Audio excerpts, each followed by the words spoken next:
ଆଜିକା କ୍ଲାସରେ +3 third semester political science honours major paper 6 unit 4 ବିଂଶ ଶତାବ୍ଦୀର ଆନ୍ତର୍ଜାତିକ ଇତିହାସର ଏକ ସମୀକ୍ଷା 2 an overview of 20th century international history 2। ଏହି ଚାପ୍ଟରରେ ଆଜି ଆମେ ମୋଷ୍ଟ ଇମ୍ପୋର୍ଟାଣ୍ଟ ସର୍ଟ କ୍ୱେଶ୍ଚନ୍ 2 ମାର୍କିଆ ଏବଂ 5 ମାର୍କିଆ କ୍ୱେଶ୍ଚନ୍ ଆନ୍ସର ଡିସ୍କସ୍ କରିବା। ମୋ ଡିସ୍କ୍ରିପ୍ସନରେ ମୋର ମେଜର ପେପର 5 ଏବଂ ମେଜର ପେପର 6ର ପ୍ଲେ ଲିଷ୍ଟ ଲିଙ୍କ ଅଛି, ତ ସେଠି ଯାଇକି ଆପଣମାନେ କ୍ଲାସ୍ ଗୁଡ଼ିକ ଦେଖିପାରନ୍ତି ଏବଂ କ୍ଲାସ୍ଟିର PDF ପାଇବା ପାଇଁ ଆପଣମାନେ ଟେଲିଗ୍ରାମ ଗ୍ରୁପରେ ଏଡ୍ ହେଇଯାଆନ୍ତୁ, ଯାହାଫଳରେ ଆପଣମାନେ କ୍ଲାସ୍ଟିର PDF ପାଇପାରିବେ। ତ ଏବେ ଆସନ୍ତୁ କ୍ୱେଶ୍ଚନ୍ ଆନ୍ସର ଡିସ୍କସ୍ କରିବା। ପ୍ରଥମ କ୍ୱେଶ୍ଚନ୍ କ'ଣ ଆସୁଛି? ଶୀତଳ ଯୁଦ୍ଧର ଶବ୍ଦଟିକୁ ଡେସ୍ ନାମକ ଆମେରିକାର ଜଣେ ରାଷ୍ଟ୍ରନୀତିଜ୍ଞ ସୃଷ୍ଟି କରିଥିଲେ ବର୍ନାର୍ଡ ବାରୁଚ, ଯିଏକି ପ୍ରଥମେ ଶୀତଳ ଯୁଦ୍ଧଟିକୁ ବ୍ୟବହାର କରିଥିଲେ। ପରବର୍ତ୍ତୀ ପ୍ରଶ୍ନ, ଏହି ଶୀତଳ ଯୁଦ୍ଧ ଶବ୍ଦଟିକୁ ଡେସ୍ ଅଧିକ ଲୋକପ୍ରିୟ କରାଇଥିଲେ? ହେଉଛନ୍ତି ପ୍ରଫେସର ରିଫ୍ଟମ୍ୟାନ୍। ପରବର୍ତ୍ତୀ କ୍ୱେଶ୍ଚନକୁ ଆସିବା। ଦ୍ୱିତୀୟ ବିଶ୍ୱଯୁଦ୍ଧ ପରେ ପୃଥିବୀର ପ୍ରତ୍ୟେକ ରାଷ୍ଟ୍ର ଯୁଦ୍ଧ ବିରୋଧରେ ସହମତି ପ୍ରକାଶ କରିବା ହେତୁ ଏହି ଶତ୍ରୁତା ଡେସ୍ରେ ପରିଣତ ହୋଇଥିଲା? ଶୀତଳ ଯୁଦ୍ଧରେ ପରିଣତ ହୋଇଥିଲା। ପରବର୍ତ୍ତୀ ପ୍ରଶ୍ନ, ଶୀତଳ ଯୁଦ୍ଧର ସମ୍ମୁଖ ଯୁଦ୍ଧର ସମ୍ଭାବନା ବହୁତ କମ୍, କିନ୍ତୁ ଦୁଇ ରାଷ୍ଟ୍ର ମଧ୍ୟରେ ଡେସ୍ର ଅବସାନ ହୁଏ ନାହିଁ। ଏଟା ହେଉଛି ଶତ୍ରୁତାର ଅବସାନ ହୁଏ ନାହିଁ। ପରବର୍ତ୍ତୀ କ୍ୱେଶ୍ଚନକୁ ଆସିବା। ଶୀତଳ ଯୁଦ୍ଧର ପଞ୍ଚମ ସ୍ତରରେ ସମଗ୍ର ବିଶ୍ୱରେ ଶୀତଳ ଯୁଦ୍ଧର ଅବସାନ ଘଟିଲା ଏବଂ ଡେସ୍ ସ୍ଥିତିରେ ଆରମ୍ଭ ହୋଇଥିଲା? ଚୁକ୍ତି ବିଚୁକ୍ତି ଶାନ୍ତି ସ୍ଥିତିରେ ଆରମ୍ଭ ହୋଇଥିଲା। ପରବର୍ତ୍ତୀ ପ୍ରଶ୍ନ, ଶୀତଳ ଯୁଦ୍ଧର ଷଷ୍ଠ ସ୍ତରରେ ଆମେରିକା ନିଜର ସ୍ଥିତିକୁ ଅଧିକ ସୁଦୃଢ଼ କରିବା ପାଇଁ ଡେସ୍ ଯୁଦ୍ଧ ଆରମ୍ଭ କରିଥିଲା ନା ତାରକା ଯୁଦ୍ଧ ଆରମ୍ଭ କରିଥିଲା? ପରବର୍ତ୍ତୀ ପ୍ରଶ୍ନ, ପୁରାତନ ଶୀତଳ ଯୁଦ୍ଧର କେନ୍ଦ୍ର ଡେସ୍ରେ ଅବସ୍ଥିତ ନା ୟୁରୋପରେ ଅବସ୍ଥିତ? ପରବର୍ତ୍ତୀ ପ୍ରଶ୍ନ, ନୂତନ ଶୀତଳ ଯୁଦ୍ଧର କେନ୍ଦ୍ର ଡେସ୍ରେ ଅବସ୍ଥିତ ନା ଏସିଆରେ ଅବସ୍ଥିତ? ପରବର୍ତ୍ତୀ ପ୍ରଶ୍ନ, ନୂତନ ଶୀତଳ ଯୁଦ୍ଧରେ ଡେସ୍ର ଭୂମିକା ଅତ୍ୟନ୍ତ ଗୁରୁତ୍ୱପୂର୍ଣ୍ଣ ଥିଲା ନା ଚୀନର? ପରବର୍ତ୍ତୀ କ୍ୱେଶ୍ଚନକୁ ଆସିବା। ତୃତୀୟ ବିଶ୍ୱର ଅନେକ ରାଷ୍ଟ୍ର ଡେସ୍ ଗୋଲାର୍ଦ୍ଧରେ ଅବସ୍ଥିତ ନା ଦକ୍ଷିଣ ଗୋଲାର୍ଦ୍ଧରେ ଅବସ୍ଥିତ? ପରବର୍ତ୍ତୀ ପ୍ରଶ୍ନ, ଡେସ୍ ରାଷ୍ଟ୍ର ଦକ୍ଷିଣ ଗୋଲାର୍ଦ୍ଧରେ ଅବସ୍ଥିତ ହେଉଛି ଗରିବ ରାଷ୍ଟ୍ର। ପରବର୍ତ୍ତୀ ପ୍ରଶ୍ନ, ଡେସ୍ ପ୍ରଥମେ ଗୋଷ୍ଠୀ ନିରପେକ୍ଷ ଶବ୍ଦ ବ୍ୟବହାର କରିଥିଲେ ନା ଜବାହରଲାଲ ନେହେରୁ? ନେକ୍ସଟ ଯିବା କ୍ୱେଶ୍ଚନ୍ ନମ୍ବର 13କୁ ଆସିବା। ଡେସ୍ ସମ୍ମିଳନୀ ନିଷ୍ପତ୍ତି ସମୂହ ବିଶ୍ୱ ଶାନ୍ତି ଓ ସହଯୋଗ ପ୍ରତିଷ୍ଠା ନିମନ୍ତେ ଏକ ଘୋଷଣାନାମା କହିଲେ ଅଚୁକ୍ତି ହେବ ନାହିଁ ନା ବାନ୍ଦୁକ ସମ୍ମିଳନୀ? ପରବର୍ତ୍ତୀ ପ୍ରଶ୍ନ, ଗର୍ବାଚୋଭଙ୍କ ଡେସ୍ର ଅର୍ଥ ହେଲା ସ୍ୱଚ୍ଛତା ଓ ଅର୍ଥନୈତିକ ସଠତାର ସମାପ୍ତି। ଏଟା ହେଉଛି ଗ୍ଲାସନୋଟ୍ର ଅର୍ଥ। ପରବର୍ତ୍ତୀ ପ୍ରଶ୍ନ, ଡେସ୍ର ଅର୍ଥ ହେଲା କ'ଣ ନା ଏକ ବୃହତ୍ତର ଦୃଷ୍ଟିକୋଣରୁ ଅର୍ଥନୈତିକ ସଂସ୍କାର, ପେରିଷ୍ଟ୍ରାଇକାର ଅର୍ଥ। ପରବର୍ତ୍ତୀ ପ୍ରଶ୍ନ, ଡେସ୍ର ପତନ ପରେ ଶୀତଳ ଯୁଦ୍ଧ ଅବସାନ ଘଟିଲା ନା ସୋଭିଏତ ରୁଷିଆର ପତନ ପରେ? ପରବର୍ତ୍ତୀ ପ୍ରଶ୍ନ, 1991 ମସିହାରେ ସୋଭିଏତ ରୁଷିଆ ଭାଙ୍ଗିଯାଇ ଡେସ୍ଟି ସ୍ୱାଧୀନ ଦେଶରେ ବିଭକ୍ତ ହୋଇଥିଲା ନା 15ଟି? ପରବର୍ତ୍ତୀ କ୍ୱେଶ୍ଚନକୁ ଆସିବା। କ୍ୱେଶ୍ଚନ୍ ନମ୍ବର 18କୁ ଆସିବା। ପୂର୍ବ ୟୁରୋପୀୟ ଦେଶମାନଙ୍କରେ ଡେସ୍ର ଲୋପ ପାଇଗଲା ନା କମ୍ୟୁନିଷ୍ଟବାଦ ଲୋପ ପାଇଥିଲା? ପରବର୍ତ୍ତୀ ପ୍ରଶ୍ନ, 1991 ମସିହାରେ ଖାଡ଼ି ଯୁଦ୍ଧ ପରେ ଆମେରିକା ଏକ ଶକ୍ତି ରୂପେ ପରିଣତ ହୋଇଥିଲା। ଏହାକୁ ଆନ୍ତର୍ଜାତିକବିତ୍ ମାନେ ଡେସ୍ ବୋଲି ଆଖ୍ୟା ଦେଇଛନ୍ତି ନା ପାନ୍ ଆମେରିକାନ ବୋଲି ଆଖ୍ୟା ଦେଇଛନ୍ତି? ପାନ୍ ଆମେରିକାନ। ପରବର୍ତ୍ତୀ ପ୍ରଶ୍ନ, ଡେସ୍ ଶବ୍ଦର ଅର୍ଥ ହେଲା ଆମେରିକା ଏବଂ ତାର ଅନୁଗତ ଗଣତାନ୍ତ୍ରିକ ପୁଞ୍ଜିବାଦୀ ରାଷ୍ଟ୍ର କ'ଣ ନା ପଶ୍ଚିମ ଶବ୍ଦର ଅର୍ଥ। ପରବର୍ତ୍ତୀ ପ୍ରଶ୍ନ, ଡେସ୍ ମସିହାରେ ୱାର୍ସ ଚୁକ୍ତି ସ୍ୱାକ୍ଷରିତ ହୋଇଥିଲା? 1955 ମସିହାରେ। ପରବର୍ତ୍ତୀ ପ୍ରଶ୍ନ, ଡେସ୍ ସିଦ୍ଧାନ୍ତ ଅନୁସାରେ କମ୍ୟୁନିଷ୍ଟ ଶାସନରୁ ମୁକୁଳିବା ପାଇଁ ସଂଘର୍ଷରତ ଦେଶଗୁଡ଼ିକ ଆମେରିକା ସହାୟତାର ଘୋଷଣା କଲେ? ନା ଆଇନଜ ହାବର ସିଦ୍ଧାନ୍ତ ଅନୁସାରେ। ଆଇନଜନ୍ ହାବର ସିଦ୍ଧାନ୍ତ ଅନୁସାରେ କମ୍ୟୁନିଷ୍ଟ ଶାସନ ମୁକୁଳିବା ପାଇଁ ସଂଘର୍ଷରତ ଦେଶଗୁଡ଼ିକ ଆମେରିକା ସହାୟତା ଘୋଷଣା କଲେ। ପରବର୍ତ୍ତୀ ପ୍ରଶ୍ନ, ଡେସ୍ ବର୍ଲିନ ଅବରୋଧ କାର୍ଯ୍ୟ ପ୍ରତ୍ୟାହାର କରିନେଇଥିଲେ? ନା ଷ୍ଟାଲିନ। ପରବର୍ତ୍ତୀ ପ୍ରଶ୍ନ, ଡେସ୍ ସମ୍ମିଳନୀରେ ଆମେରିକାର ତତ୍କାଳୀନ ରାଷ୍ଟ୍ରପତି ଜନସନ ଏବଂ ରୁଷର ତତ୍କାଳୀନ ପ୍ରଧାନମନ୍ତ୍ରୀ କସିଜିନ୍ ମଧ୍ୟ ପ୍ରାଚ୍ୟ ସ୍ଥିତି ଉପରେ ବିଚାର ବିମର୍ଶ କରିଥିଲେ? ନା ଗ୍ଲାସଗୋ ସମ୍ମିଳନୀ। ପରବର୍ତ୍ତୀ ପ୍ରଶ୍ନ, ଡେସ୍ ଶୀତଳ ଯୁଦ୍ଧରେ ଦୁଇ ମହାଶକ୍ତି ବିଶ୍ୱ ରାଜନୀତିରେ ନିଜର ପ୍ରଭୁତ୍ୱ ବିସ୍ତାର ପାଇଁ ଚାହିଁଥିଲେ? ନା ନୂତନ ଶୀତଳ ଯୁଦ୍ଧର ଦୁଇ ମହାଶକ୍ତି ଆମେରିକା ଏବଂ ରୁଷିଆ। ପରବର୍ତ୍ତୀ ପ୍ରଶ୍ନ, ପୁରୁଣା ଶୀତଳ ଯୁଦ୍ଧ ଡେସ୍ ର ବିରୋଧୀ ଥିଲେ? ନା ସାମ୍ୟବାଦର ବିରୋଧ ଥିଲେ। ନେକ୍ସଟ ଆମେ ଆସିବା ଗୋଟିଏ ଶବ୍ଦ ଉତ୍ତର ଦିଅ ବା ଗୋଟିଏ ବାକ୍ୟରେ ଉତ୍ତର ଦିଅ ଆକର୍ଡିଂ ୟୋର କ୍ୱେଶ୍ଚନ ସିଲାବସ ଅନୁସାରେ। ପ୍ରଥମ କ୍ୱେଶ୍ଚନ କ'ଣ ଆସୁଛି? ନା ଦୁଇଟି ମହାଶକ୍ତି ମଧ୍ୟରେ ଥିବା କୂଟନୈତିକ ଯୁଦ୍ଧକୁ କ'ଣ କୁହାଯାଏ? ଶୀତଳ ଯୁଦ୍ଧ କୁହାଯାଏ। ପରବର୍ତ୍ତୀ ପ୍ରଶ୍ନ, ରୁଷିଆର ନେତୃତ୍ୱରେ କେଉଁ ରାଷ୍ଟ୍ର ସମୂହ ଥିଲା? ନା ପ୍ରାଚ୍ୟ ରାଷ୍ଟ୍ର ସମୂହ ଥିଲା। ପରବର୍ତ୍ତୀ ପ୍ରଶ୍ନ, ଶୀତଳ ଯୁଦ୍ଧର ତୃତୀୟ ସ୍ତରରେ କେଉଁ ଶକ୍ତିର ଏକ ଗୁରୁତ୍ୱପୂର୍ଣ୍ଣ ଭୂମିକା ଥିଲା?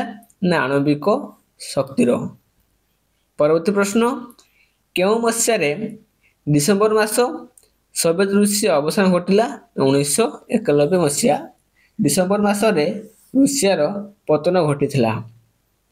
ପରବର୍ତ୍ତୀ କ୍ୱେଶ୍ଚନକୁ ଆସିବା, କିଏ ଶୀତଳ ଯୁଦ୍ଧକୁ ଏକ ସ୍ନେହ ଯୁଦ୍ଧ ବୋଲି ମତ ଦେଇଥିଲେ? ନା ପଣ୍ଡିତ ନେହେରୁ।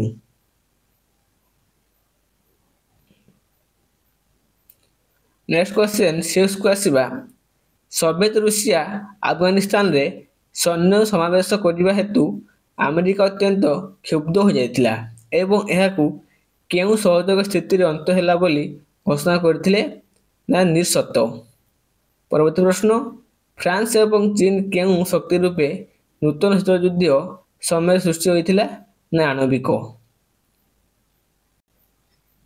ପରବର୍ତ୍ତୀ ପ୍ରଶ୍ନ, କେଉଁମାନେ ଶୀତଳ ଯୁଦ୍ଧକୁ କ୍ଷମତା ଦ୍ୱନ୍ଦ୍ୱ ବୋଲି ବର୍ଣ୍ଣନା କରିଥିଲେ? ନା ବାସ୍ତବବାଦୀ ମାନେ।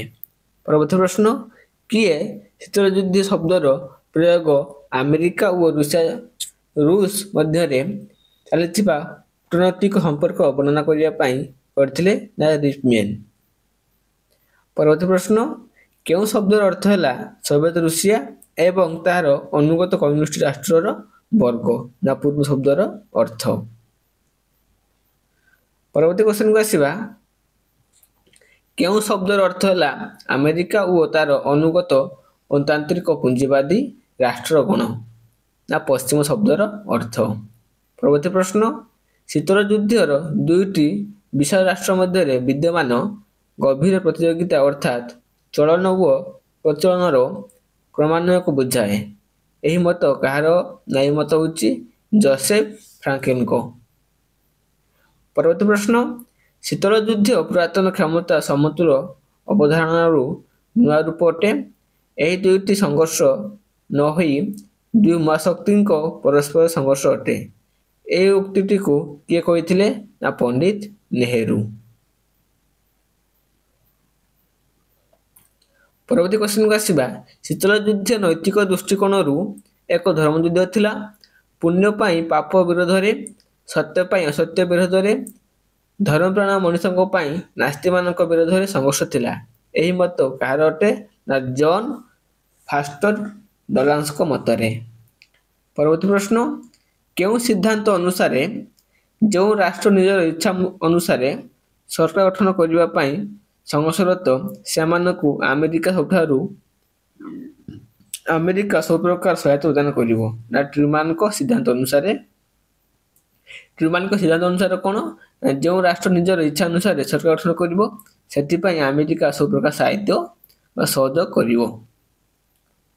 ନେକ୍ସଟ ଯିବା 16କୁ, କେଉଁ ଦେଶର ନେତୃତ୍ୱରେ 1949 ମସିହାରେ ଏକ ସାମରିକ ମେଣ୍ଟ ଉତ୍ତର ଆଟଲାଣ୍ଟିକ ଚୁକ୍ତି ଗଠିତ ହୋଇଥିଲା ବା ନାଟୋ ଗଠିତ ହୋଇଥିଲା?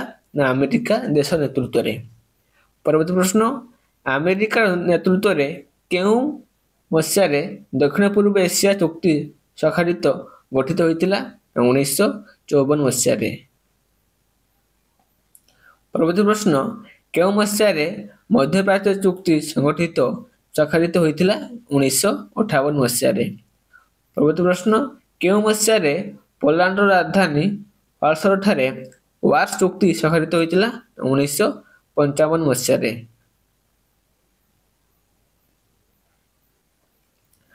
ପରବର୍ତ୍ତୀ କ୍ୱେଶ୍ଚନ କେଉଁ ସିଦ୍ଧାନ୍ତ ଅନୁସାରେ କମ୍ୟୁନିଷ୍ଟ ଶାସନରୁ ମୁକ୍ତିବା ପାଇଁ ସଂଘର୍ଷରତ ଦେଶଗୁଡ଼ିକ ଆମେରିକା ସହାୟତା ପ୍ରଦାନ କରିଥିଲା?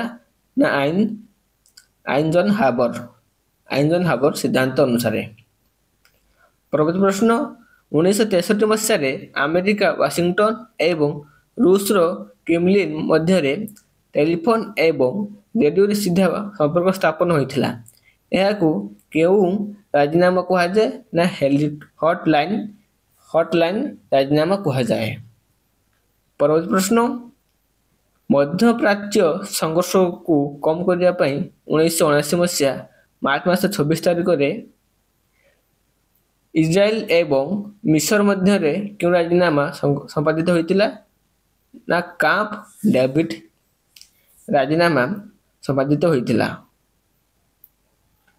ପରବର୍ତ୍ତୀ କ୍ୱେଶ୍ଚନକୁ ଆସିବା 1947 ମସିହା ଜୁନ ମାସରେ ଯୁକ୍ତରାଷ୍ଟ୍ର ଆମେରିକା ନିର୍ଦ୍ଦେଶ ସଚିବ ଜର୍ଜ ମାର୍ଶାଲ ୟୁରୋପ ମହାଦେଶର ରାଜନୈତିକ ଓ ଅର୍ଥନୈତିକ ପୁନରୁଦ୍ଧାର ପାଇଁ କେଉଁ ଯୋଜନା ପ୍ରସ୍ତୁତ କରିଥିଲେ? ନା ମାର୍ଶାଲ ଯୋଜନା। ପରବର୍ତ୍ତୀ ପ୍ରଶ୍ନ କେଉଁ ଚୁକ୍ତି ମଧ୍ୟରୁ ଜନ୍ମଲାଭ କଲା କେନ୍ଦ୍ରିକ ଶକ୍ତି ସଂଗଠନ ବା ସେଣ୍ଟୋ? ଏଟା ହେଉଛି ବାଗଦାଦ ଚୁକ୍ତି ମଧ୍ୟରୁ ଜନ୍ମଲାଭ କ'ଣ ହେଇଥିଲା? ନା କେନ୍ଦ୍ରିକ ସନ୍ଧି ସଂଗଠନ ବା ସେଣ୍ଟୋ ବୋଲି ଆମେ ତାକୁ କହୁଛେ। ପରବର୍ତ୍ତୀ ପ୍ରଶ୍ନ କିଏ 1983 ମସିହା ମାର୍ଚ୍ଚ ମାସ 23 ତାରିଖ ଦିନ ଷ୍ଟାର ୱାର ଘୋଷଣା କଲେ?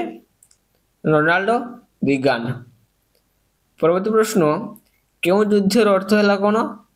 ନା ବାଲିଷ୍ଟିକ କ୍ଷେପଣାସ୍ତ୍ର ଦ୍ୱାରା ନିଜର ମିତ୍ର ରାଷ୍ଟ୍ରମାନଙ୍କୁ ସୁରକ୍ଷା ପ୍ରଦାନ କରିବା। ନା ଅନ୍ତରୀକ୍ଷ। ପରବର୍ତ୍ତୀ କ୍ୱେଶ୍ଚନ ଯିବା 27 କୁ ପୁରୁଣା ଶୀତଳ ଯୁଦ୍ଧର କେନ୍ଦ୍ରବିନ୍ଦୁ କିଏ? ନା ୟୁରୋପ। ଆଉ ଗୋଟେ କ'ଣ ନୂଆ ଶୀତ ଯୁଦ୍ଧର କେନ୍ଦ୍ରବିନ୍ଦୁ କିଏ? ନା ଏସିଆ। ପରବର୍ତ୍ତୀ କ୍ୱେଶ୍ଚନ ପୁରୁଣା ଶୀତ ଯୁଦ୍ଧର କେଉଁ ରାଷ୍ଟ୍ର ସାମିଲ ହୋଇନଥିଲା? ନା ଚୀନ। ପରବର୍ତ୍ତୀ କ୍ୱେଶ୍ଚନ ଶୀତଳ ଯୁଦ୍ଧର ଅବସାନ ଶୁଭାରମ୍ଭ ବାସ୍ତବବାଦ ପକ୍ଷେ କେଉଁ ସମ୍ମିଳନୀ ସଂଗଠିତ ହୋଇଥିଲା? ନା ମାଲାଟ ସମ୍ମିଳନୀ। ଶୀତଳ ଯୁଦ୍ଧର ଅବସାନ ଶୁଭାରମ୍ଭ ବାସ୍ତବ ପକ୍ଷେ ସଂଗଠିତ ହୋଇଥିଲା ମାଲାଟ ସମ୍ମିଳନୀଟି। ପରବର୍ତ୍ତୀ କ୍ୱେଶ୍ଚନ 31 କ'ଣ ଆସୁଛି? କେଉଁ ସମ୍ମିଳନୀ ଶୀତଳ ଯୁଦ୍ଧର ଘଟଣାକୁ ପ୍ରଶମିତ କରିବାରେ ଆଉ ଏକ ଗୌରବୋଜ୍ଜଳ ଅଧ୍ୟାୟର ସୂତ୍ରପାତ କରିବା? ୱାସିଂଟନ। ତ ଏଇଟା ଥିଲା ଆପଣଙ୍କର ସର୍ଟ କ୍ୱେଶ୍ଚନ। ଦେନ୍ ଆମେ ଆସିବା 2 ମାର୍କିଆ କ୍ୱେଶ୍ଚନ। ତ 2 ମାର୍କିଆ କ୍ୱେଶ୍ଚନ ଗୁଡ଼ିକ ମୁଁ ଏବେ ଡିସ୍କସ୍ କରୁନାହିଁ, ମୁଁ ନେକ୍ସଟ ଡିସ୍କସ୍ କରିବି। ଏବେ ମୁଁ ଧୀରେ ଧୀରେ ସ୍କଲ୍ ବୁକ୍ରେ ଯାଉଛୁ, ଆପଣମାନେ ଷ୍ଟପ୍ କରି ପଢ଼ି ନିଅନ୍ତୁ କିମ୍ବା ସ୍କ୍ରିନଶଟ୍ ନେଇ ନିଅନ୍ତୁ। ଏସବୁ ଡିସ୍କସ୍ କଲେ ଭିଡ଼ିଓଟି ଅଧିକ ଲେନ୍ଥ ହେଇଯିବ, ସେଥିପାଇଁ ମୁଁ ପରେ ବା ନେକ୍ସଟ କ୍ଲାସ୍ରେ ସବୁ ଡିସ୍କସ୍ କରେଇବି। ଆଉ ଟିକେ ଇମ୍ପୋର୍ଟାଣ୍ଟ କଥା ହେଉଛି ମୁଁ ପ୍ରାୟ ସବୁ କ୍ଲାସ୍ରେ କହୁଛି ଯେ କଲେଜ କ୍ଲାସ୍ ମିସ୍ କରନ୍ତୁ ନାହିଁ। କଲେଜ କ୍ଲାସ୍ ହେଉଛି ସବୁଠାରୁ ଗୁରୁତ୍ୱପୂର୍ଣ୍ଣ। ସାର୍ ମ୍ୟାଡ଼ାମଙ୍କ କ୍ଲାସ୍ ପ୍ଲସ୍ ଏସବୁ ଆପଣମାନେ ଦେଖିଲେ କେମିତି ଲେଖାଯାଉଛି 5 ମାର୍କିଆ ବା 2 ମାର୍କିଆ କେମିତି କେଉଁ ପ୍ରକାର ୱାର୍ଡ଼ ଇମ୍ପୋର୍ଟାଣ୍ଟ, କେଉଁ ପ୍ରକାର ଶୈଳୀ ଅଛି, ଲେଖିବା ଧାରା କ'ଣ, ସେସବୁ ଭଲ ଭାବରେ ବୁଝିପାରିବେ। ସେଥିପାଇଁ କଲେଜ କ୍ଲାସ୍ ପ୍ଲସ୍ ଏସବୁ କ୍ଲାସ୍ କରନ୍ତୁ। ଏଇଟା ହେଉଛି ଆପଣଙ୍କର 5 ମାର୍କିଆ କ୍ୱେଶ୍ଚନ। ଆଉ ସମସ୍ତେ ଗୋଟେ ଗୋଟେ କମେଣ୍ଟ କର। କମେଣ୍ଟ କଲେ ମୋତେ ନେକ୍ସଟ ଭିଡ଼ିଓ ବନେଇବା ପାଇଁ ଇନ୍ସପାୟାର କରିଥାଏ। ସେଥିପାଇଁ ଗୋଟେ ଗୋଟେ କମେଣ୍ଟ କର। ଆଉ ଲାଇକ୍ ମଧ୍ୟ ଦିଅ। ଲାଇକ୍ କିଏ ଦେଉନାହାନ୍ତି? ଭିୟୁଜ୍ ଆସୁଛୁ କିନ୍ତୁ ପିଲାମାନେ କେହି ଲାଇକ୍ କରୁନ, ଏଇଟା ଭଲ କଥା ନୁହଁ। ଗୋଟେ ଗୋଟେ ଲାଇକ୍ ଦିଅ।